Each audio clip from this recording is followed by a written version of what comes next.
नमस्कार सर्वांना, सखी कटा या आपल्या यूट्यूब चॅनलवर तुम्हा सर्वांचं मी भाग्यश्री आम्हा सर्व सखींतर्फे सहर्ष स्वागत करते आणि आजच्या व्हिडिओला सुरुवात करते। तर आपल्या सगळ्यांना माहितीच आहे, ऑगस्ट महिन्यापासून आपल्या सर्वांच्या घरात सणवारांची सुरू असणारी रेलचेल ही दिवाळीपर्यंत आता आलेली आहे। नुकताच काही दिवसांपूर्वी आपण दसरा हा उत्साहात साजरा केला सण आणि आता सर्वांनाच आतुरता आहे ती म्हणजेच दिवाळीची। तर अवघ्या काही दिवसांवर ही दिवाळी आपल्या दारात आलेली आहे आणि हा सण आपण 31 तारखेपासून 3 तारखेपर्यंत साजरा करणार आहोत। तर यावर्षी खूप जणांच्या मनात असा प्रश्न होता, संभ्रम होता की नक्की लक्ष्मीपूजन कोणत्या दिवशी करायचं आणि याची अगदी इत्थंभूत माहिती पर विश्वसनीय तुम्हा सर्वांपर्यंत माहिती मी आणलेली आहे। तर व्हिडिओ कसा वाटतो कमेंटमध्ये आम्हाला नक्की सांगा। बघा, आपण दिवाळी कधीपासून साजरी करणार आहोत। 30 तारखेला आहे आपली रमा एकादशी आणि त्याच दिवशी आहे आपलं गोवत्स द्वादशी म्हणजे वसुबारस। त्यानंतर येते धनत्रयोदशी, त्याच्यानंतर नरक चतुर्दशी असते आणि त्याच्यानंतर मग आपण लक्ष्मीपूजन, पाडवा आणि भाऊबीज असा हा सण साजरा करत असतो। यावर्षी 31 तारखेला नरक चतुर्दशी आलेली आहे। प्रत्येक वर्षी आपलं कसं असतं, नरक चतुर्दशी आणि लक्ष्मीपूजन हे एकाच दिवशी आलेलं असतं। त्याच्यामुळे सकाळी नरक चतुर्दशी अभ्यंग स्नान ते आपण करून संध्याकाळी आपलं लक्ष्मीपूजन आपण करून घेत असतो।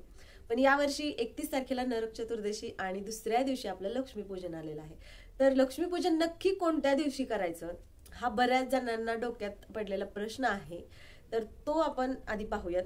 31 तारखेला आपला अमावस्या दिवशी, अमावस्या ही एकाच या दिवशी अगदी शुभ मानली जाते।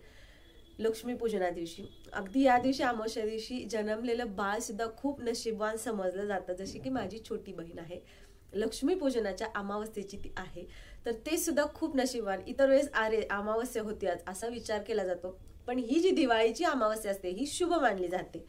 आणि याच अमावस्या जो तिथी आहे अमावस्येची, त्यामध्ये दिवाळी सणामध्ये लक्ष्मीपूजन करणं हे शुभ मानलं जातं।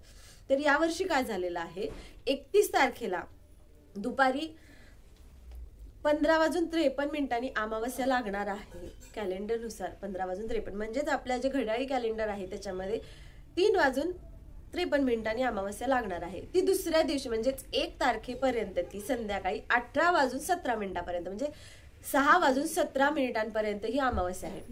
तर आपले जे वेगवेगळे धर्मग्रंथ आहेत, पुस्तक आहेत, जसे की आता याच्यात उल्लेख दिलेला आहे आपल्याला पंचांगामध्ये स्पष्ट, धर्मसिंधू, पुरुषार्थ चिंतामणी, तिथी निर्णय, व्रतपर्व, विवेक इत्यादी जे आपले लिखित धर्मग्रंथ आहेत त्या धर्मग्रंथानुसार अमावस्या ही तिथी 2 दिवशी प्रदोष काळी म्हणजे आपला प्रदोष काळ जो असतो सूर्यास्तापूर्वीचा आणि सूर्यास्तानंतरचा असा ठराविक कालावधी मिळून आपला प्रदोष काल असतो आणि या प्रदोष कालामध्येच लक्ष्मीपूजन करणं हे शुभ मानलं जातं। तर तो हा जो प्रदोष काल आहे, या प्रदोष काली 2 दिवशी अमावस्या आली तर अमावस्येची जी आपली पूजा असते ती आपण दुसऱ्या दिवशी करणं ग्राह्य धरलं जातं। कशानुसार, हे जे आपले धर्मग्रंथ आहेत त्या धर्मग्रंथानुसार। तर याच्यामध्ये सांगितलेलं आहे आपल्याला स्पष्ट पंचांगामध्ये की आपलं लक्ष्मीपूजन हे आपण 1 तारखेला प्रदोष कालात नेहमीप्रमाणे आपण दरवर्षी ज्या पद्धतीने प्रदोष कालात लक्ष्मीपूजन करतो त्याच पद्धतीने प्रदोष काळात आपलं या वर्षीचं सुद्धा लक्ष्मीपूजन करायचं आहे। म्हणजे नरक चतुर्दशीचं अभ्यंग स्नान हे आपल्याला 31 तारखेला करायचं आहे आणि त्याच्यानंतर दुसऱ्या दिवशी लक्ष्मीपूजनाचं अभ्यंग स्नान, लक्ष्मीपूजन आणि त्याच्यानंतर पाडवा आणि भाऊबीज असा हा आपल्याला सण साजरा करायचा आहे।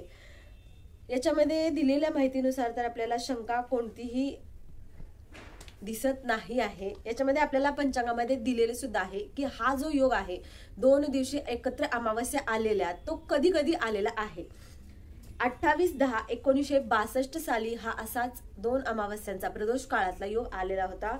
17/10/1963 साली सुद्धा याच पद्धतीचा 2 अमावस्यांचा म्हणजे प्रदोष काळात अमावस्या असणारा योग आलेला होता। अमावस्या ही प्रदोष काळातली पूजेसाठी शुभ मानली जाते लक्ष्मीपूजनाच्या।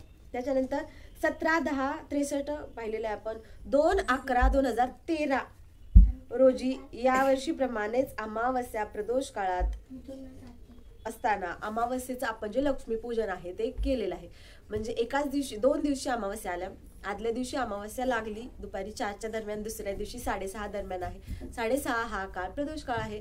त्याच्यामुळे दुसऱ्या दिवशी आपण नेहमीप्रमाणे दरवर्षी ज्या पद्धतीने पूजन करतो त्या पद्धतीने पूजन करायचं आहे। आशा करते काही जणांना ज्या शंका असतील लक्ष्मीपूजनाच्या त्या थोड्याफार कव्हर झालेल्या असतील। पंचांग म्हणाल तर उपजत पंचांगाची देण आहे ती पाहण्याची, शिकण्याची घराकडून आलेली वडिलोपाची वडिलांकडून त्याच्यामुळे थोडंफार याच्यातलं माहिती आहे बऱ्यापैकी. त्याच्यामुळं वाटलं हा थोडासा खुलासा तुम्हाला सर्वांपर्यंत घेऊन यावा. व्हिडिओ आवडल्यास व्हिडिओला लाईक शेअर सबस्क्राईब करा, बेल आयकॉनला क्लिक करा. भेटूया पुढच्या अशा एखाद्या छानशा माहितीपर व्हिडिओमध्ये. तोपर्यंत सर्वांना श्री स्वामी समर्थ. सर्वांना दिवाळीच्या मी व माझ्या संपूर्ण टीम तर्फे खूप खूप शुभेच्छा.